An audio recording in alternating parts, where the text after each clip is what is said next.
Diriwayatkan bahwa surah Al-Maidah ayat 3 diturunkan pada sesudah waktu ashar, yaitu pada hari Jumat di Padang Arafah pada musim haji penghabisan wada. Pada masa itu Rasulullah SAW berada di Arafah di atas unta. Ketika ayat ini turun, Rasulullah SAW tidak begitu jelas penerimaannya untuk mengingat isi dan makna yang terkandung dalam ayat tersebut. Kemudian Rasulullah SAW bersandar pada unta beliau, dan unta beliau pun duduk perlahan-lahan. Setelah itu turun malaikat Jibril dan berkata, "Wahai Muhammad, sesungguhnya pada hari ini telah disempurnakan urusan agamamu, maka terputuslah apa yang diperintahkan oleh Allah SWT dan demikian juga apa yang terlarang olehnya. Karena itu, kumpulkan para sahabatmu dan beritahu mereka bahwa hari ini adalah hari terakhir aku bertemu denganmu." Setelah malaikat Jibril pergi, maka Rasulullah SAW pun berangkat ke Mekah dan terus pergi ke Madinah. Setelah Rasulullah SAW mengumpulkan para sahabat, pun menceritakan apa yang telah diberitahu malaikat Jibril. Ketika para sahabat mendengarnya berita itu, mereka pun gembira sambil berkata, "Agama kita telah sempurna. Agama kita telah sempurna." Ketika Abu Bakar mendengar kabar Rasulullah SAW itu, ia tidak dapat menahan kesedihannya. Ia pun kembali ke rumah lalu mengunci pintu dan menangis sekuat-kuatnya. Abu Bakar menangis dari pagi hingga malam. Kisah tentang Abu Bakar menangis ini sampai kepada para sahabat lain.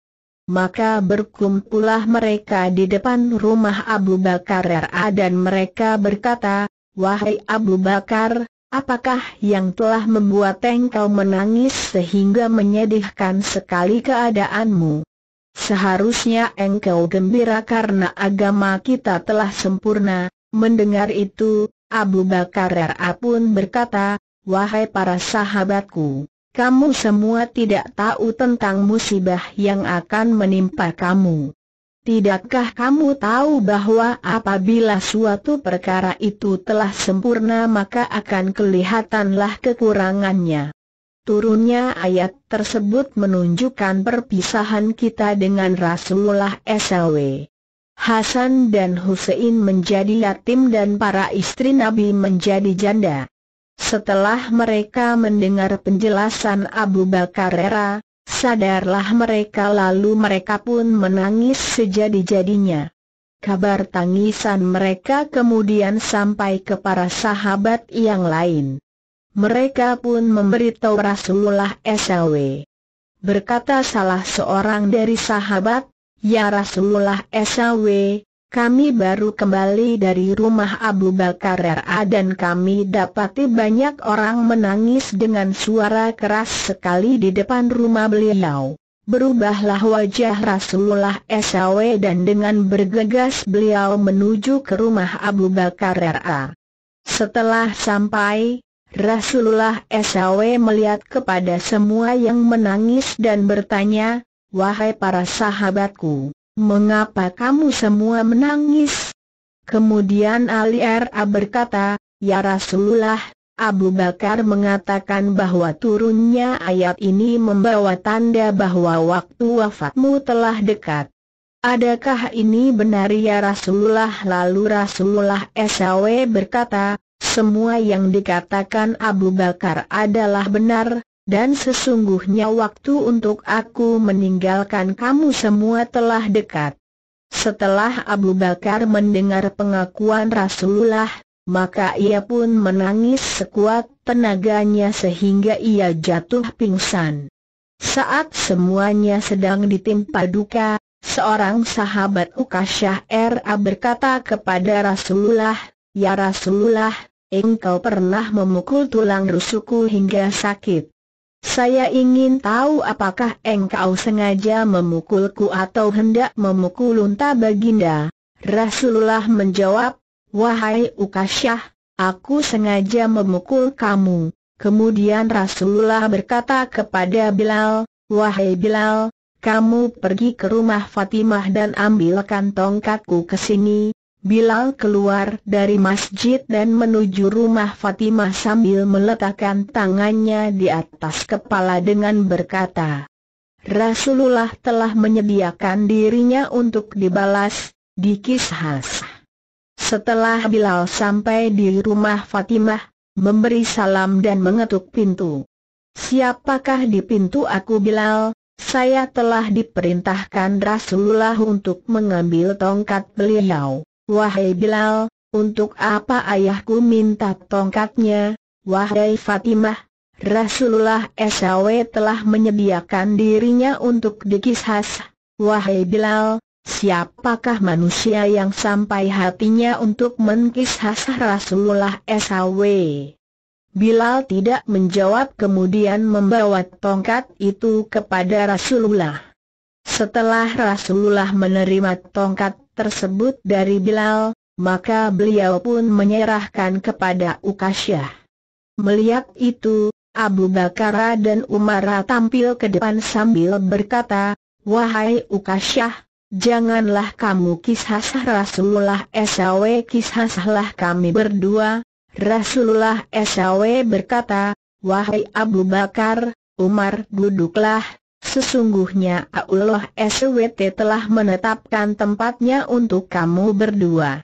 Kemudian Ali bangun, "Wahai Ukasyah, aku adalah orang yang senantiasa berada di samping Rasulullah SAW. Pukullah aku dan janganlah kamu menkishas Rasulullah."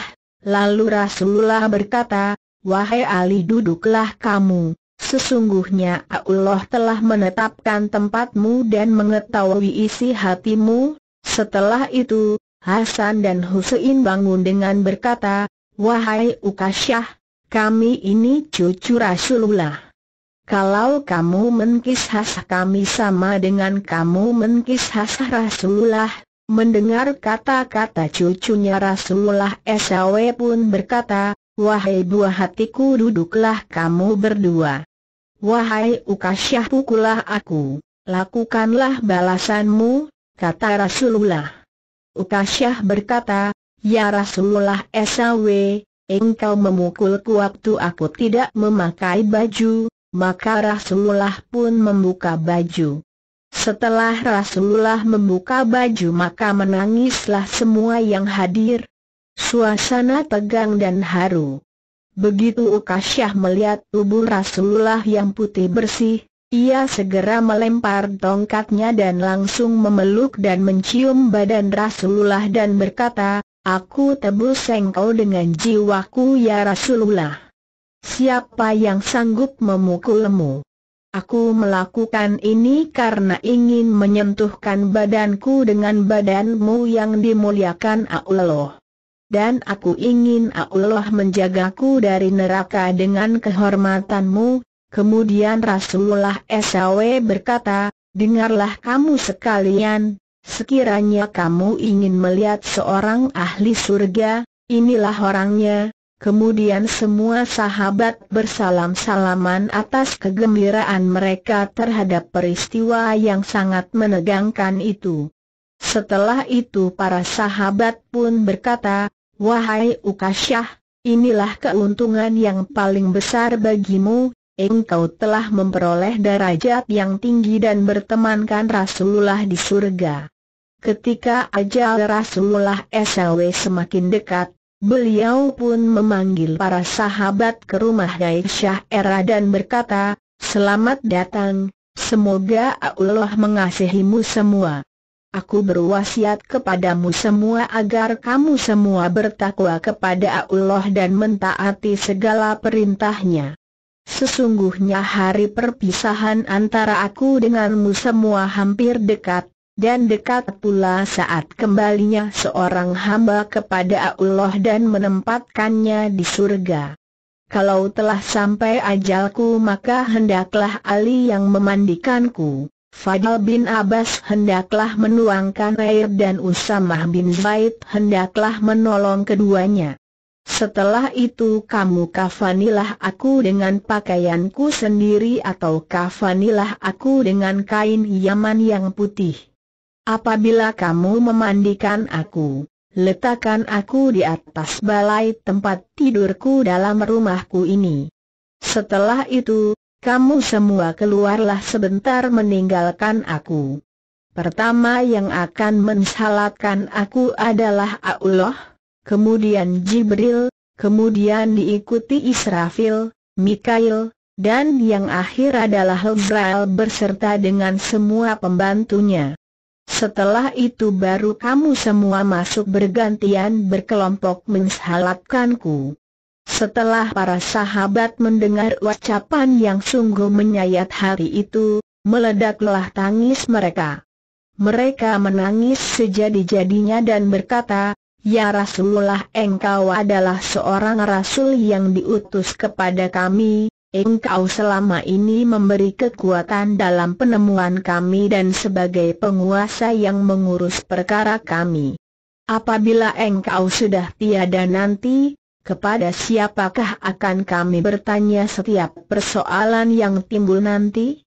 Kemudian Rasulullah berkata, "Dengarlah para sahabatku, aku tinggalkan kepada kamu semua jalan yang benar dan jalan yang terang, dan telah aku tinggalkan kepada kamu dua penasihat, yang satu nasihat yang pandai bicara dan yang satu lagi nasihat yang diam. Yang pandai bicara adalah Al-Quran dan yang diam itu ialah maut. Apabila ada sesuatu persoalan yang rumit di antara kamu, maka hendaklah kamu semua kembali kepada Al-Quran dan Sunnahku, dan sekiranya hati kamu bersikeras maka lembutkan dengan mengambil nasihat dari kematian." Setelah Rasulullah SAW berkata demikian, maka Rasulullah mulai merasakan sakit. Dalam bulan Safar Rasulullah SAW sakit selama 18 hari dan sering dikunjungi oleh para sahabat. Rasulullah diutus pada hari Senin dan wafat pada hari Senin. Pada hari Senin pula penyakit Rasulullah bertambah berat. Setelah Bilal menyelesaikan azan subuh, Bilal pun pergi ke rumah Rasulullah. Bilal pun memberi salam, "Assalamualaikum ya Rasulullah." Lalu dijawab oleh Fatimah. Rasulullah SAW masih sibuk dengan urusan beliau. Setelah Bilal mendengar penjelasan dari Fatimah, ia pun kembali ke masjid tanpa memahami kata-kata Fatimah itu. Ketika waktu subuh hampir habis, Bilal pergi sekali lagi ke rumah Rasulullah dan memberi salam lagi. Kali ini salam Bilal didengar oleh Rasulullah. "Masuklah wahai Bilal, sesungguhnya sakitku ini semakin berat. Suruhlah Abu Bakar mengimamkan salat subuh berjamaah dengan mereka yang hadir." Setelah mendengar pesan Rasulullah, Bilal pun berjalan menuju ke masjid sambil meletakkan tangan di atas kepala dengan berkata, "Wah, ini musibah besar." Di masjid, Bilal memberitahu Abu Bakar tentang apa yang telah Rasulullah katakan kepadanya. Abu Bakar tidak dapat menahan dirinya. Ketika melihat mimbar kosong, dengan suara keras ia menangis hingga jatuh pingsan. Melihat peristiwa ini, riuh rendah tangisan sahabat terdengar di dalam masjid, sehingga Rasulullah bertanya kepada Fatimah, "Wahai Fatimah, apakah yang terjadi kekisruhan kaum muslimin disebabkan engkau tidak pergi ke masjid?" Kemudian Rasulullah memanggil Ali dan Fadl bin Abbas, lalu Rasulullah bersandar kepada kedua mereka dan terus pergi ke masjid. Setelah sampai di masjid, Rasulullah SAW pun bersalat subuh bersama dengan para sahabat. Setelah selesai, Rasulullah SAW berkata, "Wahai kaum muslimin, kamu semua senantiasa dalam pertolongan dan pemeliharaan Allah SWT. Oleh karena itu hendaklah kamu semua bertakwa kepada Allah dan mengerjakan segala perintahnya. Sesungguhnya aku akan meninggalkan dunia ini dan kamu semua, dan hari ini adalah hari pertama aku di akhirat dan hari terakhir aku di dunia." Setelah berkata demikian, Rasulullah pun pulang. Di langit, Allah SWT mewahyukan kepada malaikat Lazrail, "Wahai Lazrail, pergilah kamu kepada kekasihku dengan sebaik-baik rupa, dan apabila kamu hendak mencabut ruhnya hendaklah kamu melakukan dengan cara yang paling lembut. Minta izinlah terlebih dahulu, kalau ia izinkan kamu masuk, maka masuklah, dan kalau ia tidak mengizinkan kamu masuk maka hendaklah kamu kembali kepadaku." Malaikat Azrail pun turun mendatangi Nabi dengan menyerupai orang Arab Badui. "Assalamualaikum ya ahla baitin nubuwati wa madani risaalati hulu mudah-mudahan keselamatan tetap untuk kamu sekalian, wahai penghuni rumah Nabi dan pemberi risalah. Bolehkan saya masuk?" Fatimah mendengar orang memberi salam maka ia pun berkata, "Wahai hamba Allah, Rasulullah SAW sedang sibuk sebab sakitnya semakin berat." Kemudian malaikat Lazrail memberi salam lagi, dan kali ini didengar oleh Rasulullah SAW. Rasulullah bertanya kepada Fatimah, "Wahai Fatimah, siapakah di depan pintu itu ya Rasulullah?" "Ada seorang Arab Badui memanggilmu, dan aku telah katakan kepadanya ayahanda sedang sibuk sebab sakit. Sebaliknya dia memandangku dengan tajam sehingga badanku terasa menggigil." Kemudian Rasulullah SAW berkata, "Wahai Fatimah, tahukah kamu siapakah orang itu?" Fatimah menjawab, "Tidak ayah, dialah Zail, malaikat yang akan memutuskan segala macam nafsu syahwat, yang memisahkan perkumpulan-perkumpulan dan yang memusnahkan semua rumah serta meramaikan kubur." Fatimah tidak dapat menahan air matanya. Perpisahan dengan ayahandanya akan terjadi, dia menangis sejadi-jadinya. "Janganlah menangis wahai Fatimah, engkaulah orang yang pertama dalam keluargaku akan bertemu denganku." Kemudian Rasulullah pun mengizinkan Lazrail masuk. Lazrail dengan tenang mengucap, "Assalamualaikum ya Rasulullah." Lalu Rasulullah menjawab, "Waalaikumsalam." "Wahai Lazrail, engkau datang menziarahiku atau untuk mencabut ruhku?" Lazrail menjawab, "Kedatanganku adalah untuk menziarahimu dan untuk mencabut ruhmu, itu pun jika engkau izinkan. Kalau tidak engkau izinkan, aku akan kembali." Berkata Rasulullah SAW, "Wahai Lazrail, di manakah engkau tinggalkan Jibril?" Berkata Lazrail, "Aku tinggalkan Jibril di langit dunia. Para malaikat sedang memuliakan dia." Tidak beberapa lama kemudian Jibril pun turun dan duduk di dekat kepala Rasulullah SAW. Ketika Rasulullah melihat kedatangan Jibril, beliau berkata, "Wahai Jibril, tahukah engkau bahwa ajalku sudah dekat?" Berkata Jibril, "Ya, aku tahu." Rasulullah bertanya lagi, "Wahai Jibril, beritahukanlah padaku kemuliaan yang menggembirakan aku di sisi Allah." Berkata Jibril, "Sesungguhnya semua pintu langit telah dibuka. Para malaikat berbaris rapi menanti ruhmu di langit.